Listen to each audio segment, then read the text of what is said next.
Ketika pria ini sedang makan di sebuah restoran, ada seorang kakek pemulung bersama cucunya masuk ke dalam restoran tersebut. Dengan cepat kakek itu pun mengambil makanan sisa yang ada di meja dan akan menyuapi cucunya. Namun saat itu, pelayan yang melihatnya segera mendorong si kakek hingga kakek itu pun terjatuh dan makanannya pun tumpah. Pria ini yang terkejut dengan kejadian itu pun segera berdiri dan menegur pelayan tersebut.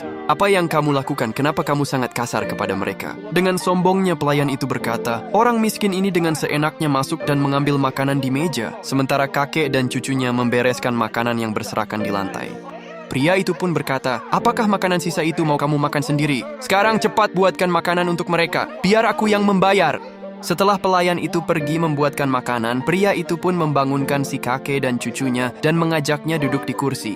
Tapi pelayan itu benar-benar sangat keterlaluan. Dia mengantarkan makanan dengan sangat kasar hingga membuat pria ini pun kembali memarahinya. Setelah makanan siap di meja, pria ini pun menyuruh mereka agar makanlah yang banyak.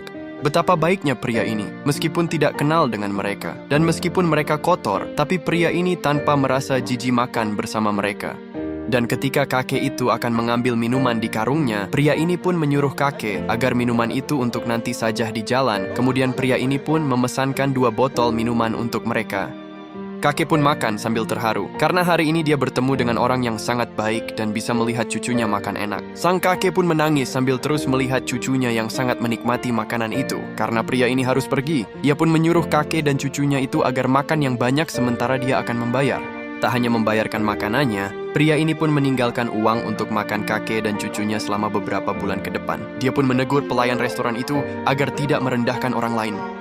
Dan ketika pria ini akan pergi, cucu kakek pun segera mengejar dan memeluknya. Sambil menangis, anak ini pun mengucapkan banyak terima kasih. Mungkin entah kapan mereka bertemu dengan orang seperti ini lagi. Terima kasih untuk orang yang selalu peduli dengan penderitaan orang lain. Semoga hidupnya bahagia selalu. Amin.